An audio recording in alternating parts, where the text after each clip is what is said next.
What's up, guys? Welcome back to the JZX110 build, and today we're going to get into the most exciting part of the build, in my opinion. That is the wiring. Let's take a look. Laid out on the table, I have here a 1JZ VVTi OEM harness, and it's not in the best condition, but it'll do. I went ahead and already labeled every single one of these wires on these body harness plugs, just so for video purposes I can make it a little bit easier for you guys to understand. So on a 1JZ VVTi harness, there is a total of 5 plugs in the ECU, right? 2 get wired to the car, and then the 3 are part of the actual harness that run the motor and the automatic transmission in this case, because this is an automatic transmission ECU. No, we are not going to be using it, but let me plug these in real quick just to show you. There are these 3 plugs right here that go to the engine, right? So there's 1, 2, 3. Okay, so now we have all 5 plugs in. As you can see, it looks like these wires need to be wired or something, right? Yeah, because these 2 plugs are what give the ECU power and what runs some of the amenities on the car. And then there's these. So these go to the body of the car, you know, like maybe coming out of some relays. As you can see right here, this says 2 AC compressor. So that that is the power going out to the AC compressor. Oh, here's a good example. These 2 right here, they are reverse. Okay, here we go. This goes to alternator plug. This one is auto trans plug. Power to injectors. Power to the coils. And then this one says start. So that's what goes to your starter solenoid. People always say, why don't you just get a wiring specialty harness? Wiring specialty harnesses are great, but they are over $1,000. And this one came with my motor, so I'm not gonna say it was free, but I already have it. I need to use it. So as long as you know where these wires go and where these grounds go, you can easily wire this into any car. In my case, I'm gonna be wiring into my E36. So here's the ECU. We're just going to put this to the side. Here's the igniter and all the plugs. Here, right here, is all of the automatic transmission plugs. So I labeled pretty much what we're going to keep on this plug right here. Here are the reverse lights. So these will go to my manual transmission. So, and then all these other ones we're going to end up deleting. So we're going to go through this harness. We're going to find out what plugs need replacing, and we're basically going to see what wires we can delete. And we're also, I think we're going to reroute the harness so we can get it into the OEM computer hole in the actual car. So we're going to be doing a lot of modifications to this harness. The first thing we're going to do is these 3 plugs go to the coil packs.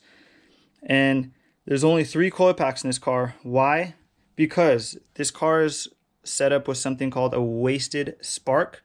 In straight 6-cylinder motors, 1 and 6 have the same stroke, 2 and 5 have the same stroke, and 3 and 4 have the same stroke. So that means that technically you only need 3 coil packs, and then 1 coil pack can do 2 cylinders. So anyways, that's why we only have 3 plugs. Just a quick explanation for that.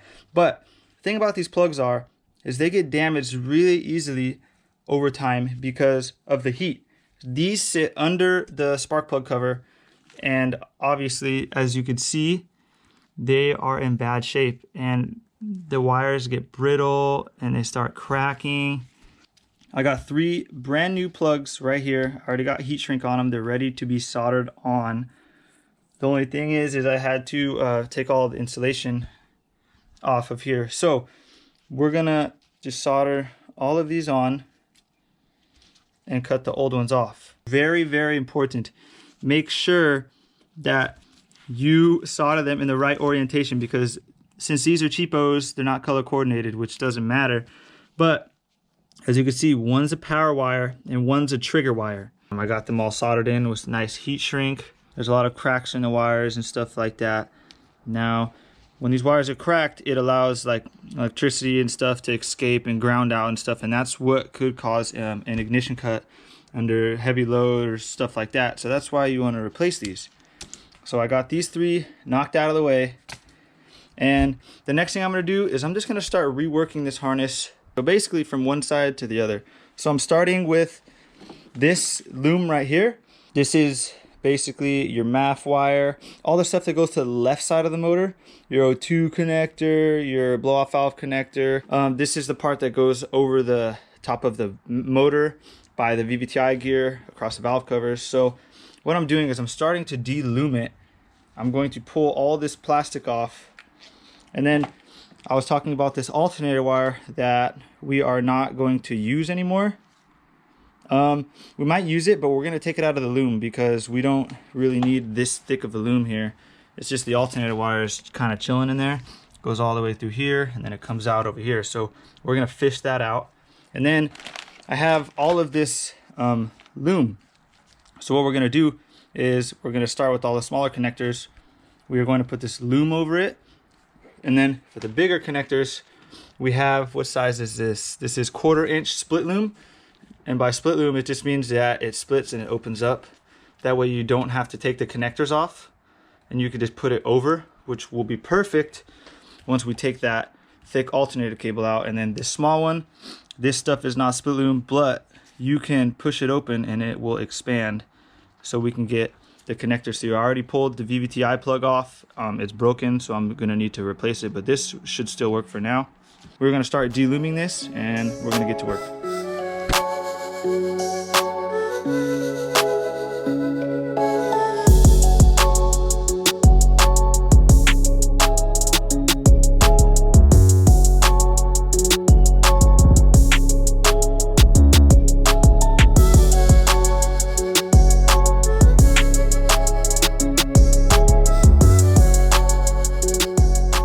Okay guys, time for some talking. Let's go over this real quick. So this is, I would say, 80% of the finished product of this simplified 1JZ VVTi JZX110 Toyota Crown harness. Okay, so let's just go over this real quick.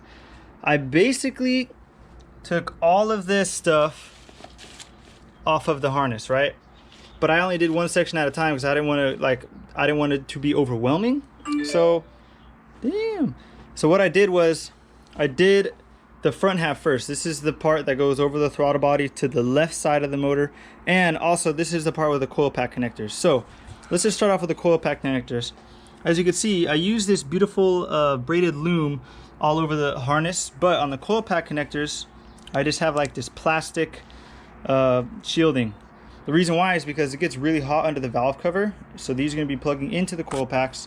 So I didn't want it to get too hot. And under this, I went ahead and I put this harness tape. This harness tape is pretty heat resistant, so I got that all along the coil pack harness, and then I put this plastic stuff over it, and then I might wrap it again with the harness tape, only because you can never be too safe. It gets hot under there. So up next, this is the part that goes over the valve covers in the front of the motor to the left side, right? This, I think this is the VVTi plug. This goes to the VVTi solenoid, so I just wrapped that by itself.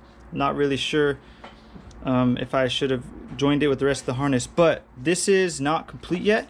I have the split loom on there, but as you guys can see, it's really not finalized. I just put it on there only because I want to wrap as much of these as I can in the harness, but I didn't want to have everything be too long. So this is all the stuff that goes to the MAF, the crank position sensor, the alternator, and stuff like that. This is all those wires. So I haven't loomed them yet, only because I want to put them on the motor first and make sure that they all plug in where they're supposed to. So that's these. And then there's the ones that go through the intake manifold to the right side of the motor. So right here we have this one's the oil pressure sensor. We have I think TPS, some throttle body stuff, and then most importantly the AC plug that goes to the AC compressor. Like I said, I didn't finalize this either. I have heat shrink right here and split loom. I don't know how long I'm gonna need it, so that's just ready to be wrapped up. So those are those. And then the part that you're probably gonna see the most is the part that sits inside of the intake manifold in between the valve cover and the manifold, which is the injector plugs. I think this is another throttle body plug. I'll just go over these real quick. So this is injector 1, injector 2, injector 3, injector 4, injector 5, and injector 6. And then this right here is your cam position sensor, and then this right here is for your injectors. It goes into like some type of, I'm not really sure, it's like a resistor or something that plugs into the back of the intake manifold. Those are these, and then these are all of your factory engine grounds, so you're going to want to keep those. These bolt to the intake manifold. Moving over here, I have these two wires. These two wires are really important if you want your reverse to work. These are reverse, so we have a red and white and a red and black wire. Now I did depin the automatic trans harness, so you want to make sure you keep these because the automatic trans harness is over here. I'll go over what I deleted in a second. So, and these two wires are knock sensor and starter, and then that's pretty much it. And then the rest go to, some go to the igniter, and then the rest go to the ECU. Now this may look a little bit confusing, but I did take the time to mark every single wire with tape. That way we know what they are, and when we go to wire it, it is going to be a piece of cake. So I already did all of that research, and that's all marked and ready to go. Now let me go over the wires that I deleted from this harness. There are a total of 3 plugs and automatic trans plugs that I did take out of the harness because we didn't need them anymore. So first things first, we have 5 plugs in the ECU, right? 2 that go straight to the engine, which are this one and this one. So these plugs are already wired. They go to all of these sensors and plugs. So these 2. Then we have this middle one that's I would say 97% automatic transmission wires. So there's that plug, 3.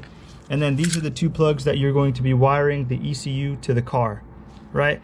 Now the reason why, when I deleted the trans plugs, I cut them off of this main ECU plug because I'm going to be wiring something called an automatic transmission simulator. So basically what that does is it simulates that the automatic transmission is working and healthy. That way the ECU doesn't get confused and think that you have no transmission. So a lot of people don't know this, but I heard that the ECU retards timing, and it doesn't allow you to use the full functionality of like the VVTi, and it doesn't make the timing where it's supposed to be. So I'm going to wire that in. Like I said, I have already marked all of these wires, so I will be getting to that as well. Maybe in a different video. This might have a separate video.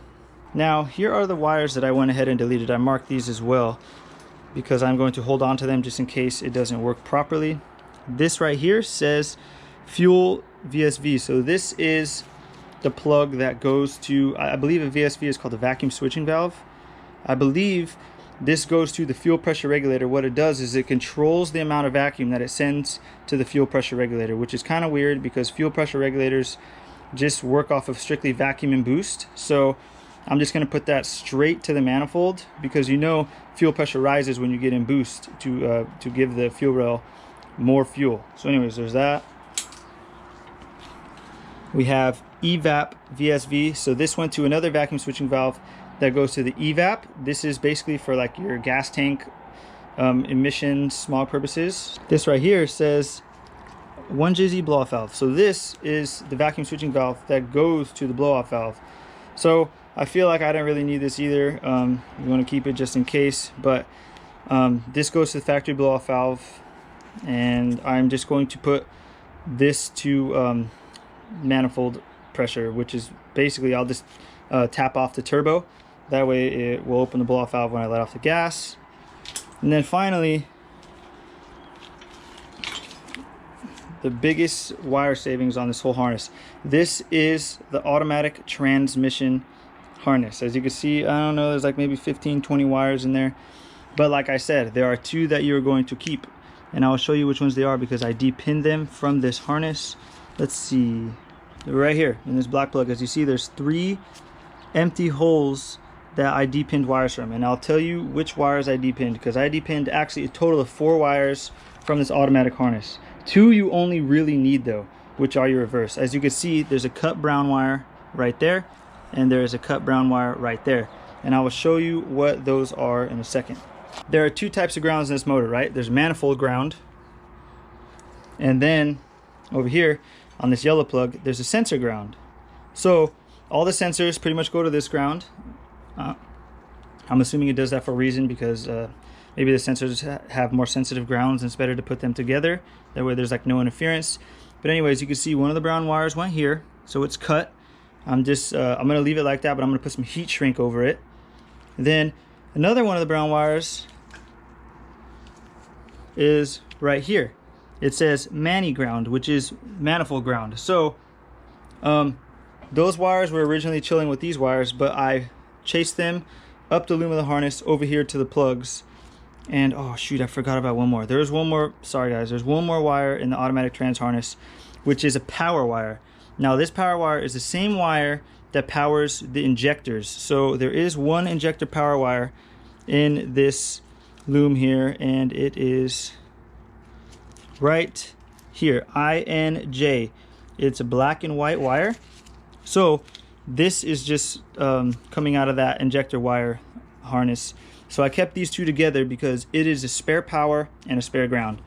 Because in the future, we are going to be wiring our automatic transmission simulator to these wires. That way we don't have to tap in to the power on the main plug because it just looks crappy. So we got our own dedicated power and ground right here that I just ran basically over here because I am going to keep the simulator with the ECU. And if you guys know anything about these JDM harnesses, they integrate the alternator wire into the harness. But it's great, but the only problem is where the battery goes in a JDM car is usually where the battery doesn't go in an American car. So this wire is basically just useless in the harness. Like, you can use this wire, but outside of the harness, it's good wire. You can use it as an alternator wire. It has the plug on it and everything, but you can't use it in the harness. Now, relooming the harness is a pain in the ass. I'll just go over it real quick. I'll use one plug as an example. See, there's a white piece in there, right? That white piece is what holds the it holds the little clips for you to depin these wires from this plug. So you have to pull out that white piece, right? And then what you have to do is you have to take like there's a special pinning tool for this, but I just use a shave down nail, and you can depin these two wires. That way you can slide your loom over it. In my case, the heat shrink, and I was able to slide the heat shrink over the pin. So I'll just show you real quick how to depin a connector, just because I know you guys are probably, oh, why don't you show us anyway? So I'll just go ahead and show you. So brown plug, right? This is injector number 6. So there's a white piece right there. What I do is I just have my shave down nail, stick it in here, pry the little white piece up. You can see it's up now. So then I'll just take it, pull it out. Now we are allowed to get to the actual pins. Is I just stick my nail in there, and you separate the clip from the pin. And now if you pull the pin a little bit, you will be able to have the clip sit there. That way you can do the other one. So right when you get both of them, sometimes it might take a try or two. Right when you get both of them, you should just be able to pull the pins right out of the plug.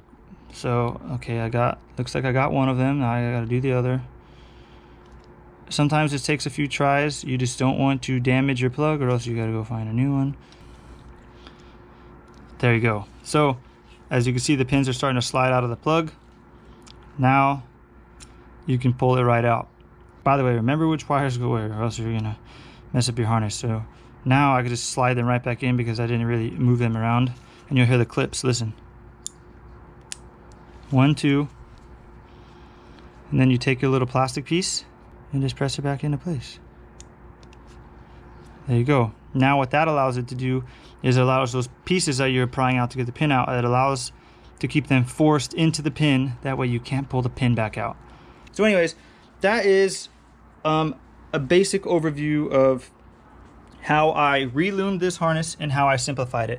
Well guys, I'm currently editing the video of the wire harness simplifying and the wiring in the car, and it's really, really long. So what I'm gonna do is I'm gonna split these into 2 halves. So the first half of the wiring video is going to be specifically on simplifying and explaining the wiring harness. And if there are any questions that I did not answer that you may have had in this video, they probably will be in the next video, so stay tuned on that. It's all mostly edited, so all I have to do is just, you know, put an intro and an outro, and that's it. So Thanks guys for watching this video. If you have any questions, just feel free to hit me up on here, YouTube, or Instagram, iSurrender Garza. So let me know, guys. But anyways, I'm out. I'll catch you guys later. Peace.